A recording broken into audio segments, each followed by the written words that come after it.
It's a little bit on the different side of the spectrum of human common sense and the emptiness that causes a large carbon footprint and need for consumption.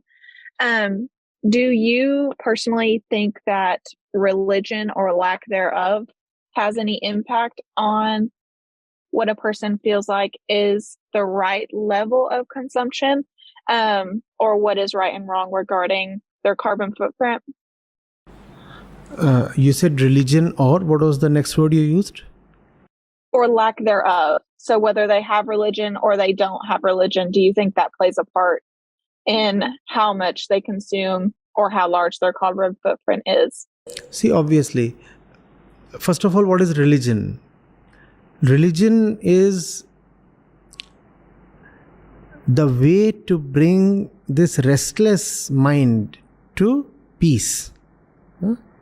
We are born restless, and there is no movement when we feel safe, secure, and sane within. Right? So, religion, in its purest sense, in its true sense, is the intention and the way to bring the mind to some sanity, some peace, some rest. That's what religion is. But then we see so many distorted versions of religion going around. I'm not talking of all that. I'm talking of pure religion. I'm talking of core spirituality. So, true religion obviously involves knowing what the mind is, what plagues it, and therefore what can heal it. If you can know what really your sickness is about, then you will stop giving yourself false treatments. The climate crisis that we see is a result of the false treatments we apply to the mind. So, if we can be truly religious, then the climate crisis and so many other problems facing us would be very naturally taken care of. Right? So, am I saying the people who are not religious, they will keep contributing to the crisis, that they will never be a part of the solution? Well, no. If religion is about being truly observant of the mind and being determined to bring it to its true destination, a true rest, then it does not matter whether one calls himself religious or not. One could very well declare himself an atheist or agnostic, but if he still has honesty within, to self-respect, to observe what is going on, then the fellow is religious in the true sense. The society may call him irreligious. The fellow himself may call himself as a hater of religion, but he would still be deeply religious. So, religion is not an ideology, it is not a tag you wear. Religion is a certain inner quality. Religion is to be honest to yourself. You want to know what your inner climate is like. And you are not afraid of seeing that the inner climate is not good. And when you see that, then you don't run away.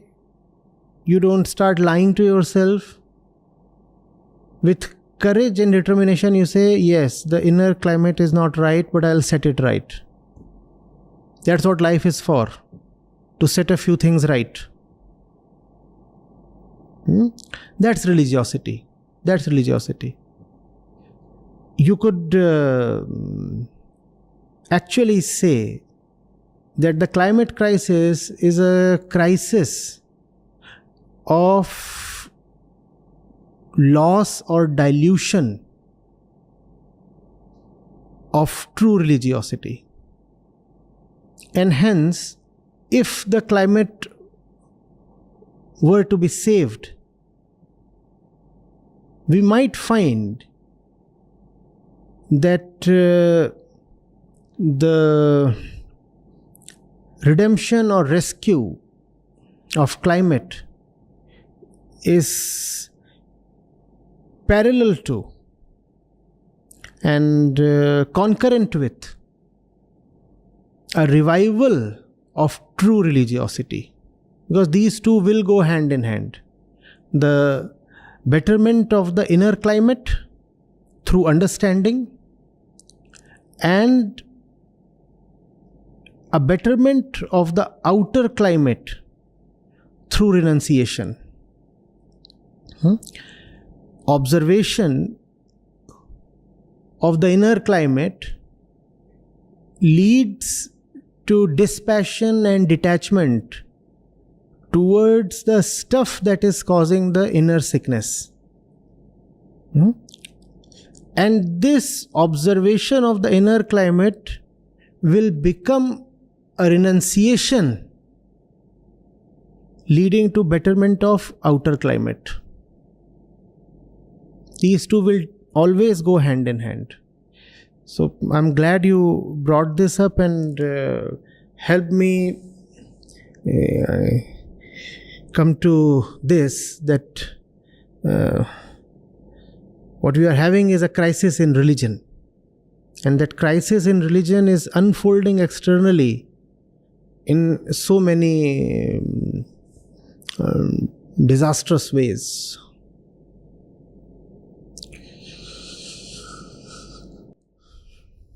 That was great. Thank you. Thank you for your time. Thank you. Acharya ji. I'm an environmental lawyer and working with an NGO, and have been listening to you since past 3 years.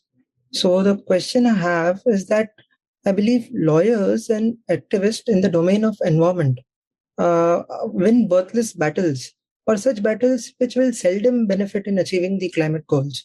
So I'm often seeing that the cataclysmic projects getting environmental clearances, or the amendments to the acts which delays the impact assessment reports that any industry before setting up should furnish, or a utilitarian anthropocentric approach disguised as sustainable development, and several other deficiencies. So you have always been telling, and even today, that conferences, policies, and discussions will not yield much results unless man's mind comes to rest and bows down before the scriptures. And I completely agree with this. However, unless I think the spiritual message is spread to the multitude, unless Ashtavakra is in the minds of the masses, I think it is very important that the legal and compliance standards should be robust. And looking at the obstacles which we lawyers and scientists face nowadays, I think I'm not able to perform my duties, or in Hindi as the saints call it, the Nishkam Karma. So kindly elucidate on this. No, you are very right.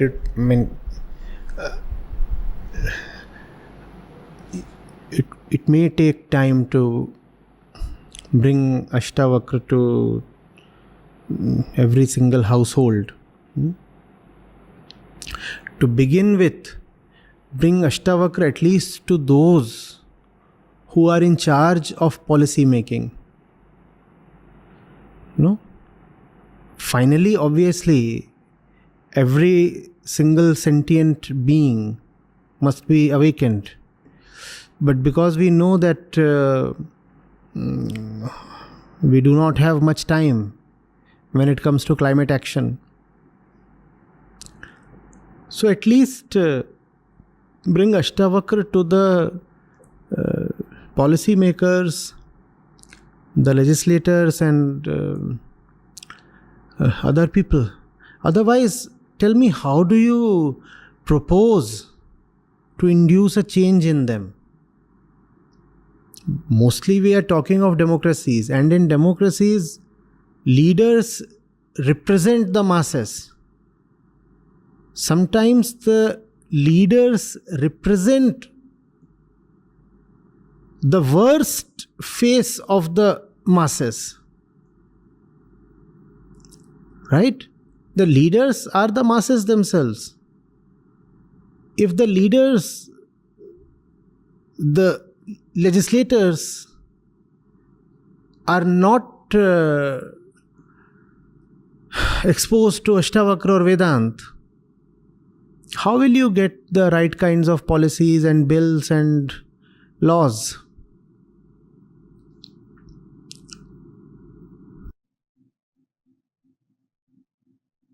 But since the majority of people are following this utilitarian approach and are not uh, bowing before, as I said, the scriptures, and are not able to commit themselves to them. So how can this wave start? See, the scriptures are not an idea. The scriptures are not an opinion that someone may agree or disagree with. If you look into this statement that people are not interested in the scriptures, or people are not bowing down to the scriptures, what does it mean? What do we mean by the scriptures? The scriptures are like mirrors. They show you who you are. They represent to you the reality of your life. I do not know the meaning when we say that people are not liking the scriptures. The scriptures don't say a thing. There is nothing in the scriptures you can agree to or disagree with. There's just nothing in the scriptures. So then what is happening? What is happening is that the scriptures are not really being brought to the people. The scriptures are being brought in the form of ideas and concepts and opinions and stories and beliefs. Now that is something the masses can quarrel with and disagree with and also reject. You can quarrel with an opinion or concept or ideology, can you not? You can very well reject a system of thought. Now if you turn the Gita or Vedant into a system of thought or solid beliefs, then people get the right to disagree and reject. Not only that, even those who agree are now agreeing to a system of belief and thought. Therefore, their agreement is now superfluous. Do you see this? So it's not the scriptures that are failing.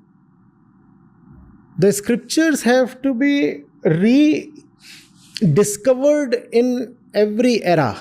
The scriptures have to be brought afresh to the masses in every era. In every century, with every passing generation, the scriptures require a new face. That face is missing.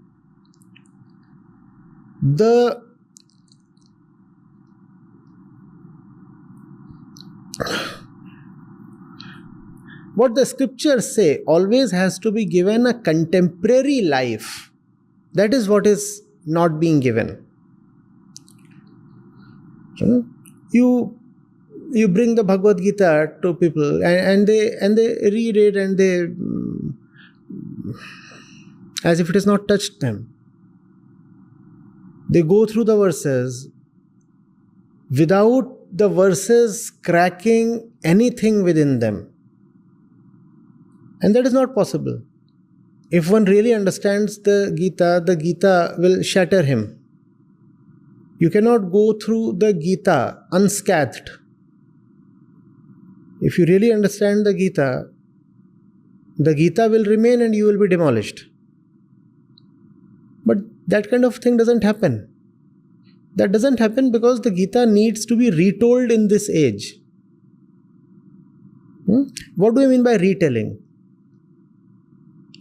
We need today's context, we need today's language, we need contemporary examples, we need the eternal truth to be brought to this time. We need somebody who knows how to make bridges. The truth is eternal, eternal, eternal, eternal. Not only eternal, beyond eternal, timeless. But you are living in your particular time. Climate crisis is a phenomena of your time. Now, nowhere are the words climate and crisis mentioned in the Gita, right? Are they? So that's what. Today you have to have a mind that reads the Gita and sees the solution for climate change. That bridge, that mind is missing. Are you getting what I'm saying? I could dare to say that the Gita contains the very right, the very central and a sure shot solution to the climate crisis. I could even say that the Gita contains the only possible solution to climate crisis. And having said that, if I distribute copies of the Gita among 100 people, they will not find any of the solution I am talking of. They'll say, where is that solution? What nonsense. What we have here is arcane and obscure stuff, irrelevant to this century. So you need that mind that can read climate crisis in the Sanskrit verses of the Gita. And then the scriptures come to life. That's what you need. If that mind, if that bridge is not there, then the scriptures remain where they are, pure as they always were, but not very useful.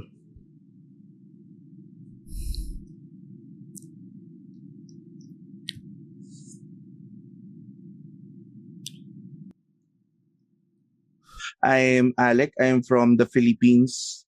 A little background about me. I am an educator, also a graduate student. Yeah, I'll go straight forward to my question. Since you have mentioned that we have to kind of change, what our outlooks or our beliefs or ideals are. For instance, or people in general are too in line with consumerism and all that. But I wanted to point out a certain systemic problem or a certain system that instigate it rather than look into an individual level. That's why I'm going to ask, do you believe that we should totally scrap off capitalism in all its tools? For instance, the market, the concept of buying, the concept of selling, the concept of production. Since you have also mentioned that all of these philosophies that we have been following so far since the rise of man is erroneous. I believe you have mentioned that earlier. But the question is, do you think that we should totally eliminate capitalism in the face of the earth? You see, what is capitalism? Capitalism is you have the rights to see what people in general are demanding in terms of material goods and services, and you can produce those goods and services, and you can also advertise your stuff, right? And if there are people who want to buy what you are producing, there would be a market. And since there are several of you probably producing the same good, so there would be competition. And all kinds of private persons have the right to produce, and that is capitalism, right? Every single person has the right to make a profit. That is capitalism. Now, what is at the root of capitalism?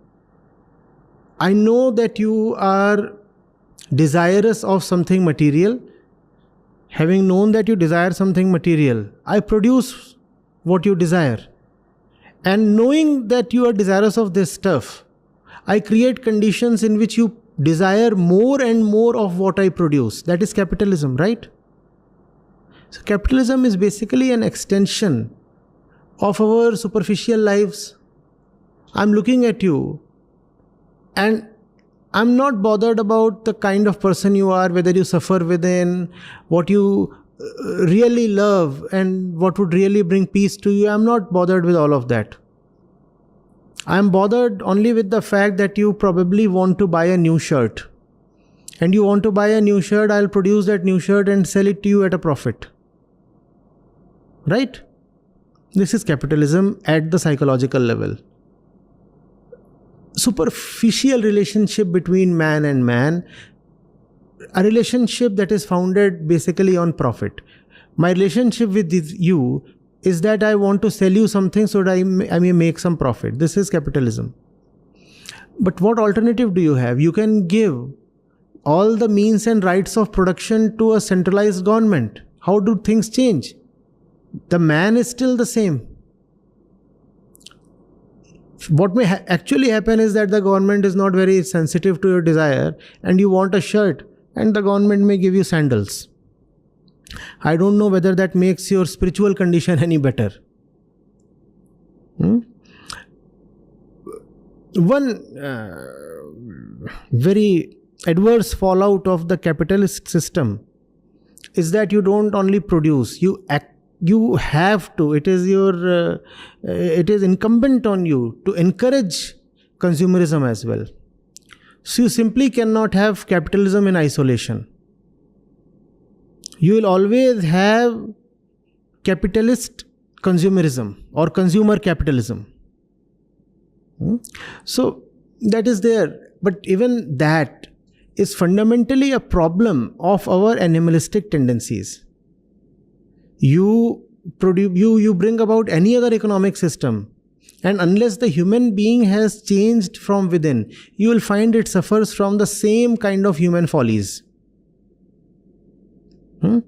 So have we not tried enough of socialist systems? We have mixed economies, we have socialist economies, and we had hardcore communist systems as well. Did they really deliver even social goods, let alone spiritual advancement? So I don't think it's about the economic system you are living in or the economic philosophy you follow. It's about your spiritual quotient. Do you understand what does it mean to be a human being? How is a human being really different from an animal, let's say? We have addressed this question. In India, Vedanta took only this question as significant, and this question was addressed 500, 800 years before the Christ. In the West, in the last 200, 300 years, you have had Viktor Frankl, you have had Kierkegaard, there's Nietzsche, and somebody has talked of the will to life, the will to meaning, the will to purpose, so the will to power, and the entire thing is about knowing what we really want. So Frankl would say we want meaning. Nietzsche would say we want power. Right? What is it that you really want beyond your animal nature?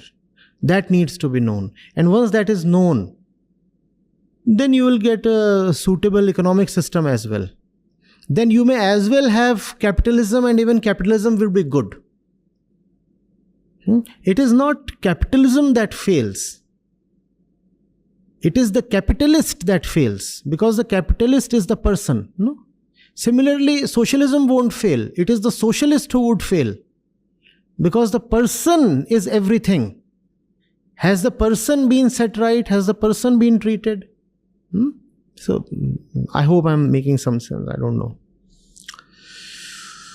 Yeah, actually, that makes a lot of sense. And I actually agree with that point that it's not about really the capitalism.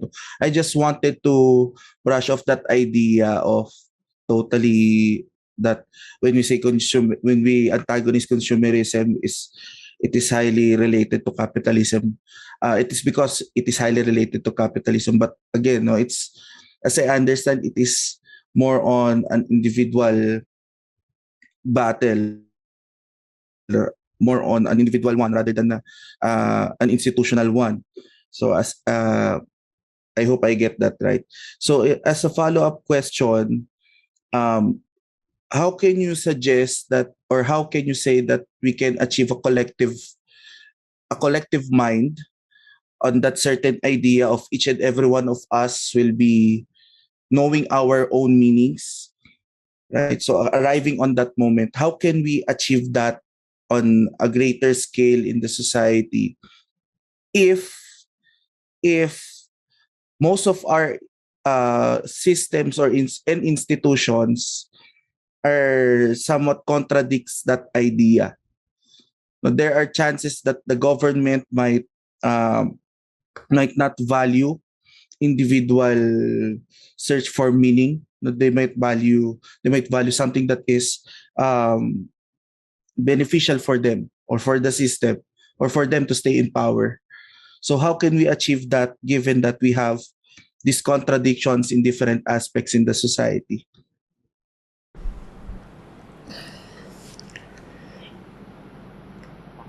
You see, it's a strange thing, but it is possible and it does happen that sometimes the intensity of love is directly proportional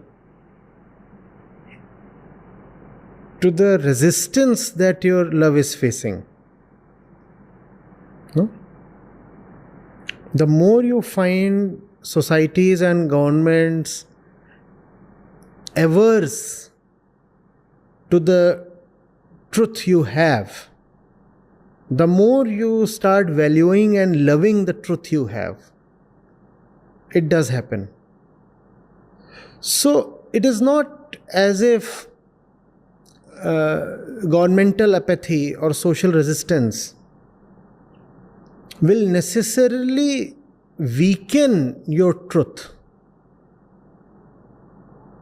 The very opposite is also possible. That you know that the government is resistant to what you really have, and therefore you become all the more committed to what you really have. The example that I give is of the colonial period in India, the first half of the last century. When we sit down to list the towering figures in the last century of Indian history, what we find is that if we have 100 names to list, some 90 of them or 95 of them are from the first half of the century. So what is happening? You see, India got independence in 1947, and that's the first half of the century. The conditions were just not right for any kind of greatness to prosper.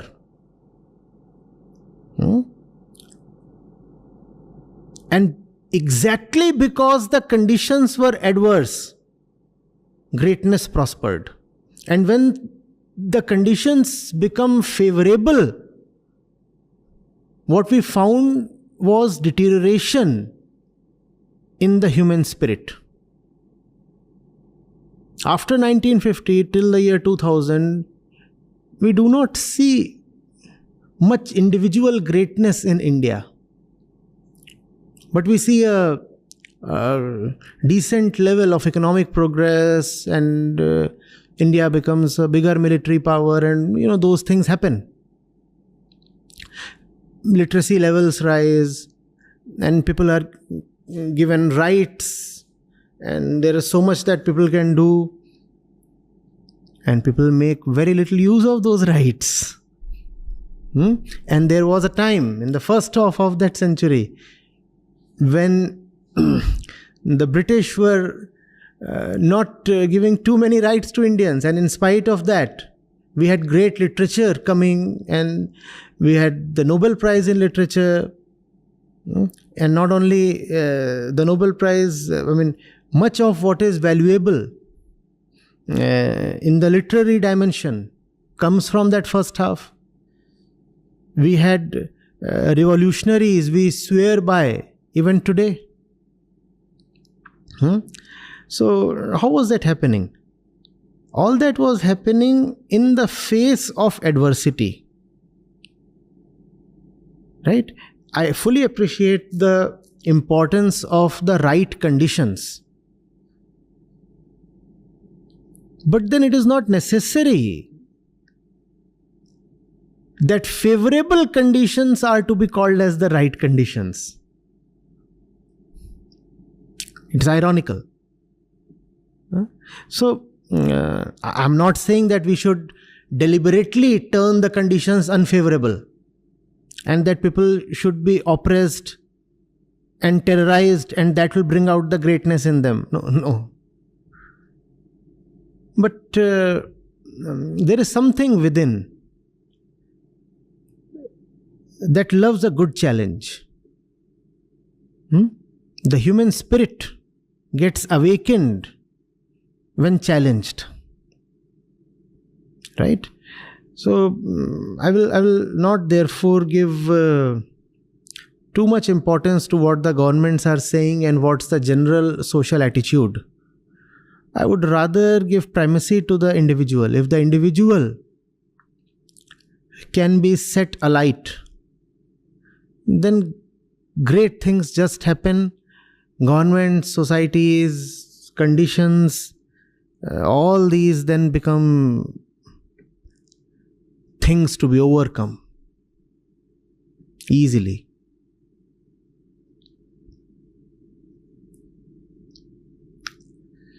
I don't know whether I was more factual or poetic, but that's what. Thank you very much. That makes a lot of sense. I think that's all for me. Thank you very much for having me here, Dr. Acharya. Thank you very much. Thank you. Well, I want to thank you very much, Acharya and Peyton and Alec and all the other students who participated, including those who listened in and didn't ask questions, but stayed with us for this entire conversation. This has been fascinating, deep.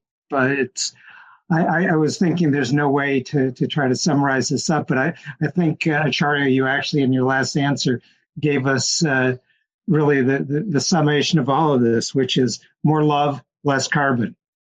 If we can achieve that, then the world will be a much better place. So thank you so much. Thank you for joining us, and on behalf of Bard College and our graduate programs in sustainability, we wish you all more love and less carbon emissions.